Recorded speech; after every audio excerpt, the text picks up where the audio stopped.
We live in a time when our idea of community is frayed, strained due to our busy lives, challenged by the political landscape and competing responsibilities. Some of us believe that getting involved will not change anything. Fortunately, however, there are many people in our community who are doing something about the conditions in which we live. This program, The Power of One, will show you that one person can make a difference and that the power of one is within all of us. Welcome to The Power of One. Thank you, Melanie, for being here today. My guest is Melanie Goodyear from Jericho Road. Yeah, thanks for having me. It's a pleasure to be here. Thanks for taking the time.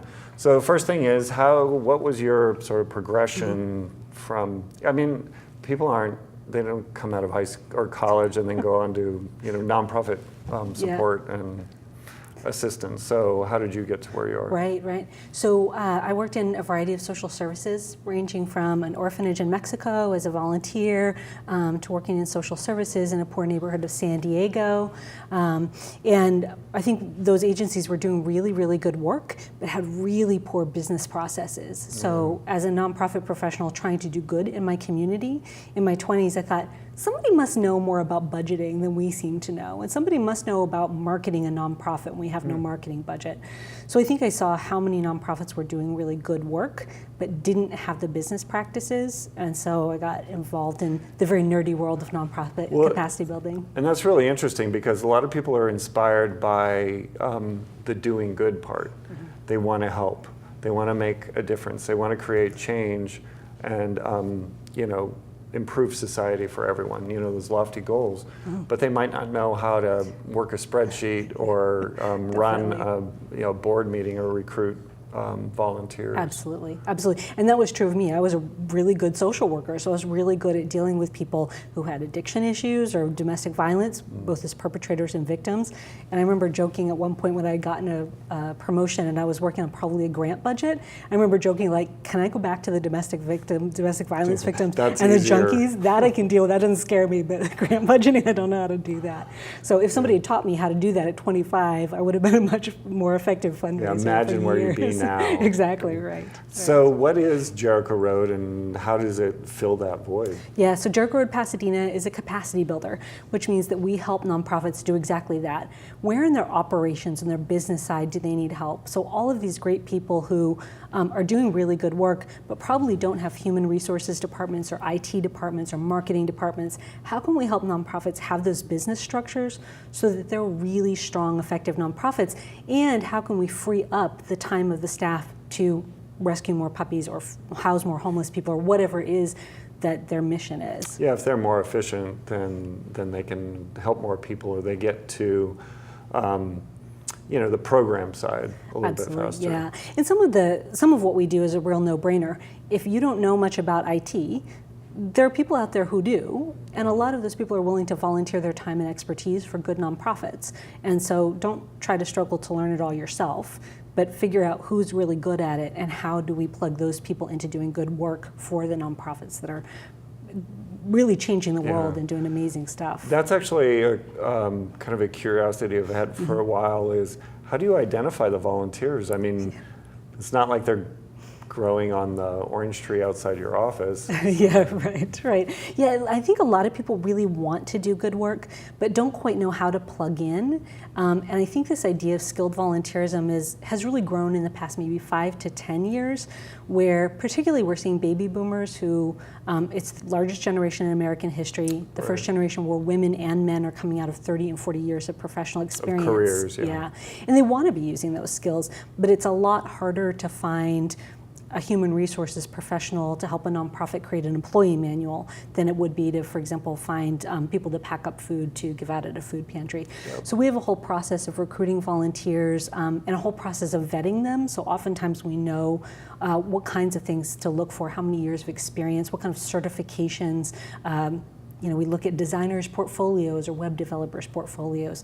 So we have kind of a vetting system that also might be a little challenging if each nonprofit was looking for that skill set, it would be really hard. Whereas if they come to us, we kind of have the bench, they're vetted, we know what they're able to do. Yeah, there's a level of quality and a level of capacity that you've already gone through, numerous analytical processes. Right. But could you go into a little bit more detail about the identification of them? Like, are you going to Disney or IBM or whatever company and just making a recruitment pitch? Or how does that work? We definitely get people from different corporations. We grew out of several large churches in Pasadena, particularly Neighborhood Church, which has a large professional congregation. So we kind of had a built-in base of volunteers. Now we have such good volunteers that if we need a project, I usually shoot out something to all of our video producers and say, hey, we need one new video producer. Can you all recommend anybody? So now we get a lot of people word of mouth. But volunteer match, corporations, churches, civic groups, all of those are good sources of volunteers for us. Yeah. So I want to flip it a little bit and go to the other side. Walking around the streets in this community, I meet a lot of what you would call people who want to do good or do-gooders. And everyone has this great idea. They go, Brian, what do you think about this? I want to go, solve the homeless problem, or I want to help people who are coming out of jail and prison, or so what do you tell people now? Because then the next sentence always is, I want to start my own nonprofit. So what do you tell people about who are enthusiastic and excited and actually do have good ideas? So I think the first thing is really that people need to do their due diligence. And lots of times when people see a problem, homelessness is a really good example because it's so visual. And a lot of people that I talk to say, hey, it seems like there's a real homeless problem. I want to start a nonprofit and do something about it. Well, Pasadena actually has about a dozen really good homeless serving organizations. So my first request to people when they have a good idea is get involved with the agencies already doing the good work, because either you're going to feed into the work they're already doing well, or maybe you do have a great new innovative idea and try it out as a program, see if it fits in with what another nonprofit is already doing. The worst things I see are when people really aren't informed about the issues, so their heart is in the right place, but they haven't done their homework. And the really awful scenario I get sometimes is people will call and they'll say, I've spent the past 2 years doing all the IRS paperwork, I spent a couple $1,000, and now I have no idea how to build a board or raise funds or really exactly what I'm doing. And I think, oh man, I think, with that 2 years, you could have worked with an existing nonprofit and done great work to see whether your own nonprofit is needed. Yeah, and benefited the community at the same time. Absolutely. Yeah, so just briefly, because it's relatively complex, but I want people to know that it's not something you can do just overnight. I mean, in some ways, not that starting a business is that much easier, but starting a business is a little bit more straightforward. Like, it is. If you want to sell hot dogs, you could get pretty up and running with a little hot dog cart fairly quickly. Yeah. But what are some of the hurdles, or what are some of the steps you have to do to form a nonprofit? Yeah, one thing that I think is really telling about the nonprofit community is the IRS has made it much harder to start a nonprofit and much easier to close one, which really speaks to demand, right? I mean, that's a little bit of a sad statement that we are seeing lots of nonprofits closing because they're not sustainable. But it is really anywhere from sort of a 3-month to 2-year process. There are a fair amount of finances involved in You could filling do out it in applications. 3 months? I've seen some nonprofits who really, did very straightforward stuff. I think they probably maybe got lucky with just getting quickly into the queue. But no, it is really a 2-year process is not surprising. And I think that makes sense. One of the things, when people do have a great idea, one of the things I say is, you don't need the IRS to sanction you being a good person, right? Like if I really, right? I mean, maybe your family could do that for you. Yeah, exactly. Or again, if you volunteer, that's a great way to get that kind of positive feedback too about helping. And so I definitely think volunteering for an existing organization or working within an existing organization is much easier. And you don't have to do all the due diligence. Nonprofits are a business, and we're held to a higher standard than for-profit businesses because we're supposed to be doing good in the community. So we have to be so careful about having the right board of directors, about managing our finances in a transparent way, about how we use donor funds, those kinds of things. And so it is really a complex business to run. And so I try to have people really separate out, am I really doing something that's a great service to the community? But I don't really need to have this whole business structure. Or is this something that really doesn't exist in the community and I really do need to be getting donations that are tax deductible and that kind of thing? Yeah. Yeah, that brings up so many other issues like the donations part, and if you have many people trying to get the same, getting money from the same pie, so to speak. But we'll talk about that in a minute. I wanted to touch on a little bit before we leave the realm of social issues. What would you say are some of the biggest concerns in our community today, socially, economically, politically? Yeah. Well, at our last board retreat, we had a fantastic consultant come and talk to our board. I think it might have been a guy named Brian Biery, now that I think about it. And so I think that as an organization, we really looked at the issues we want to be impacting. So certainly homelessness is affecting all of LA County a lot. Education issues continue to plague Pasadena. In many cases, because PUSD just has a bad reputation, which is really not deserved. The nice thing is there are some great agencies combating homelessness, promoting public education, and then I think some ongoing, we have a huge poverty, income disparity. So we have a lot of poverty for a wealthy city. And in a small city, we should be able to close that gap between really poor and really rich folks. Yeah, so thinking about that for a minute, how do we tackle those issues? Is it a public-private partnership? Is it a nonprofit government partnership? What are the kind of the strategies for being able to? And you can pick any one if you want, just specifically. Yeah. Well, I think that we do in Pasadena have some great collaboratives. So a couple of the ones that really pop out are the Pasadena Partnership to End Homelessness. So that partnership is managed by the city. So there is a staff person dedicated to bringing together the nonprofits and all of the organizations that are doing work around ending homelessness and housing issues. And one of the things they're doing really well is a faith-based initiative. So all of the churches in Pasadena who maybe give out food, they make a meal a week or that kind of thing, those churches are largely being connected to, this is part of a continuum of care. So we can't just hand out food vouchers or a Target gift certificate whenever somebody comes to the door. And I think that's a great example of faith, secular nonprofit, and government entities working together. There are lots of great examples of that. Yeah, and there's such complex issues, it makes sense that there would be a multifaceted approach to solving them instead of just expecting the nonprofit to solve or to save the people who are involved. And one of the big changes I think we've seen in the nonprofit community, well, especially when you look at sort of the golden era of nonprofits that were started, the Red Cross and some amazing organizations. Oh, and they're over 100 years old. Yeah, 125 years ago. Those were very charity-oriented organizations. You're hungry, and I'm going to give you something to eat. You've had a disaster, and I'm going to house you temporarily until you get back on your feet. And I think we now see that we have to have systemic approaches. So again, that idea of I work for a church, somebody knocks on the door and says, I'm homeless, I need food. Okay, well, here's a $25 gift card to Ralph's.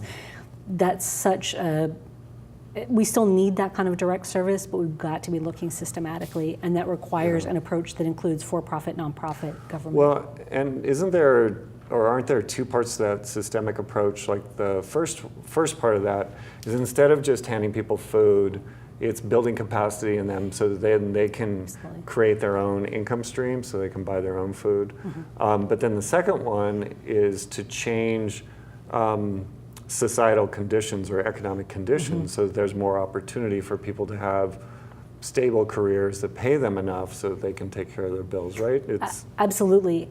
So it is absolutely helping each individual with wraparound services, but changing systems. And I think we've seen that nationally in the past couple of weeks that we were dealing with two major hurricanes, but the states that were most affected by the hurricanes are denying global climate change. So there's some irony there, right? That the states that are underwater right now, we're responding to those individuals who do really need housing right now. So we do need to help that, but we also need to be looking at some serious prevention so that Florida's not being underwater every single year, every single hurricane system. For the next millennia. Right. Yeah, the water table is rising.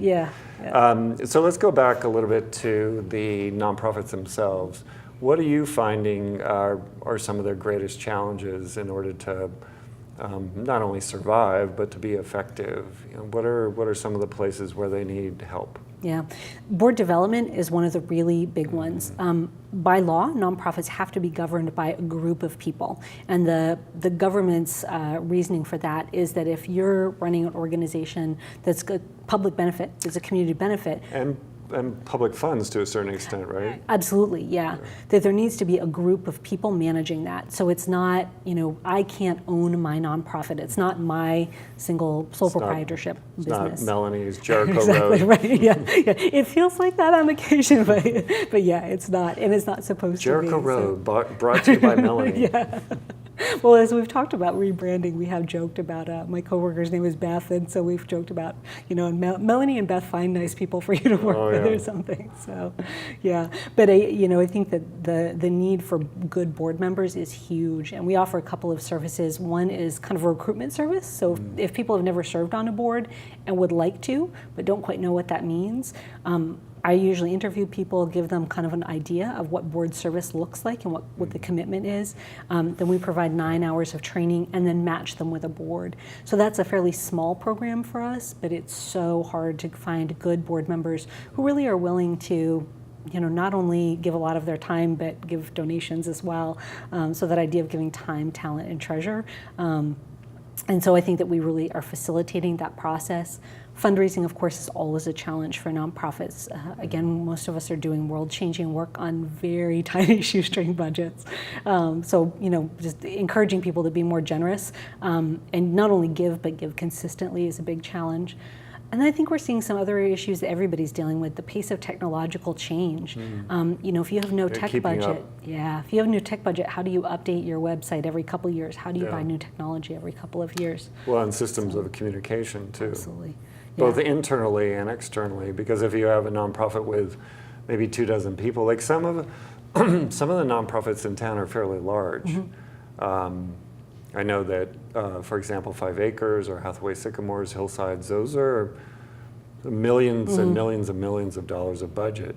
So imagine the challenges you would have with internal communication or internal technological systems, as well as communicating to the outside. Yeah, absolutely. And even in those cases, we've done some work with 5 Acres. They're such a great organization. I've actually volunteered with them, so I love what they do. I think they're incredibly well run. They're still really short-staffed. They still could use a lot more money, both to build infrastructure and provide better services for their kids. And they're doing an amazing work, but it's still on a small budget. So. Yeah, and I wanted to go back to one of those other issues about boards and board development. A couple of observations. One is that in every community there are a lot of people who, say, have time to volunteer, but then there are a lot of people who don't have time. So do you find that there are some people who are volunteering on more than one board and trying to juggle those positions? And how do we maybe create a better flow of more board members for some of those other nonprofits? Yeah, so definitely that idea that if you want to get something done, ask a busy person is really true. So I think there are a lot of people who serve on multiple boards. And that says a couple things to me. One, that it's not as scary and daunting as some people might think. So again, I want to go back to anybody who wants to do good but doesn't know what that means to be on a board. They really should give us a call because we're happy to talk to them about what it entails and again find that good match. And so a lot of it I think really is, first of all, helping people understand what it means to be on a board. One thing we're seeing too is that boards are overwhelmingly white, old, affluent, and male. And so I think there's this real mental barrier for anybody who doesn't fit into that picture, right? For women, for people of color, for younger people, for people who maybe, I'm middle class, and I always wish I could do more for the board that I'm on. But the reality is I put in a lot of time and I'm actually pretty good at fundraising for that organization. So I think we're getting rid of some of those stereotypes that to be on a board, you have to be, kind of old, white, male, and rich. And if you don't fit that picture, if you're the only one who doesn't look like that on your board, it can feel a little awkward. So I think really encouraging more board diversity is going to change the picture. And the reality is that's old, white, rich, and male is not what our community looks like. So our board shouldn't look like that either. No. And just because you fit that demographic, or just because you don't fit that demographic, that doesn't mean that there aren't a lot of people in other sectors of our community who don't want to help. Right. I mean, everybody wants to try to help out. So going a little bit deeper as far as the landscape of nonprofits in our community, whenever you go to a public meeting that, some people always banter about the numbers. But I think it's relevant to talk about the numbers, because if you have X amount of nonprofits, there's X amount of boards that need to be filled, and a minimum probably of 5 per board, and some have more, like some I think have 13 or 15. So from your experience, what would you say is the kind of the reasonable number of nonprofits that are active in our community, and how would you define active? Yeah, so if you look at all the organizations that have some kind of tax-exempt status with the government, they're actually about 2,000. But that includes family foundations, charitable trusts, churches. In Pasadena? That's in Pasadena alone, yeah, which is huge. And then sometimes we think about nonprofits, we think about organizations like 5 Acres that serve foster kids, or the Humane Society, or those kinds of organizations. But there are tons of nonprofits. I think we have like 2 organizations that are about bonsai trees. So that we have 2 nonprofits that are about bonsais? We do. The number of animal nonprofits that we have in Pasadena that range from the very recognizable kind of Humane Society to, Chihuahua Rescue. Well, there's a bunny museum. Yeah, right. So there are all these kinds of really quirky nonprofits in Pasadena. So the Bunny Museum, which I've had to explain to people sometimes, they don't actually have real bunnies. They have all kinds of stuffed bunnies. And or one of my favorites that I think is really funny is the Filk Music Society, which Filk music is music that comes from Filklandia? Right. I had no idea. At first I was like, that sounds like a bad word. Is this something that I shouldn't look up? What is this thing? But it's actually music inspired by sci-fi and fantasy. And that's a legit 501c3 organization. So I think if we're looking at kind of really community benefit organizations, there are maybe 300 or 400. But then there's this whole landscape of other organizations like, bonsai trees are not as impactful as homelessness, but I like a bonsai tree, Well, yeah, and for the people who are involved, it's deeply satisfying. Absolutely. So when we talk about nonprofits, the ones that really are kind of wide community impact is probably only 300 or 400. But for people who want to get involved, if you're really passionate about gardening, there's some great gardening organizations in Pasadena.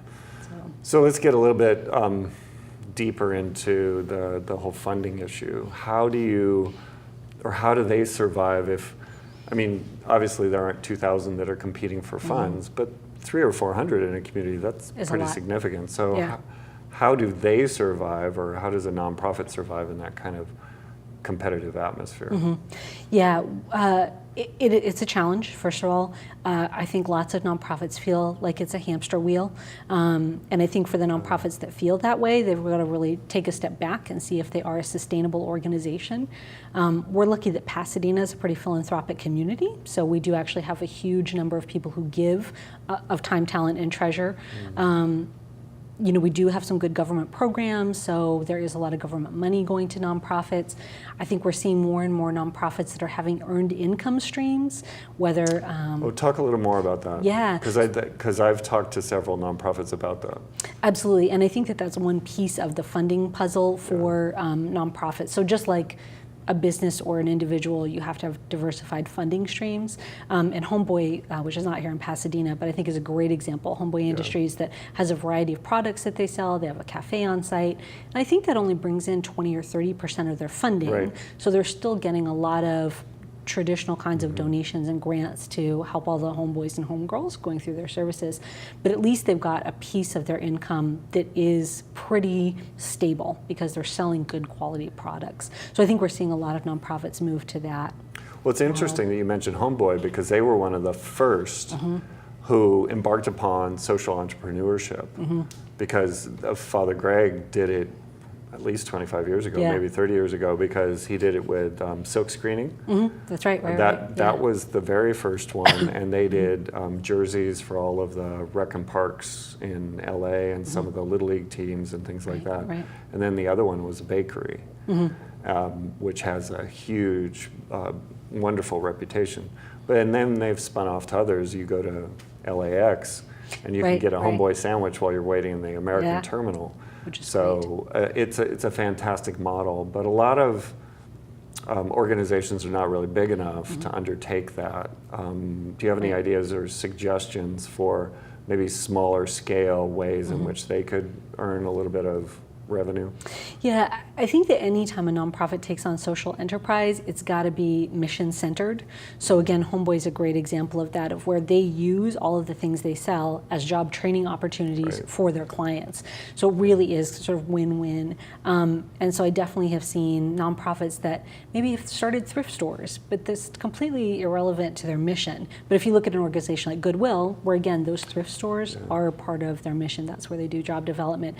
So I think it has to just be relevant to what you're doing. One thing I've seen a lot of organizations do is that they'll charge on a sliding scale. So if they offer parenting classes, and traditionally they were offering free parenting classes to poor families, can they actually offer those parenting classes in a wide variety of venues and charge based on the family's income or based on where they teach the class, knowing that one in a more affluent part of town may be able to pay and in a poor part of town can't. So I think that there are ways for nonprofits to do that. But I think there's always a tendency to think there's a silver bullet for things, and social entrepreneurship is not going to end all the funding woes of nonprofits, right? It's right for some nonprofits, it's not for others. Well, I think your point earlier was really, really important about blending your funding streams. So just one last question, because we're about to wrap up, is if I were a community member and I wanted to do good, how could I, maybe through Jericho Road, how could I do improve our community? Yeah, so definitely give us a call or go to our website, jrpasadena.org. Even if people aren't good volunteers for us, we're so connected in the community that we're happy to talk to people and connect them to volunteer opportunities that we think are a good fit. There are also some great online venues like Volunteer Match to find volunteer opportunities in the community. Then, like I said, we have this board training, which will be in March of 2018. So anybody who's curious about that definitely should give us a call. Great. Well, thank you very much for taking the time to be here and sharing your wisdom and insight on nonprofits in Pasadena. Thank you. So, great. Thanks.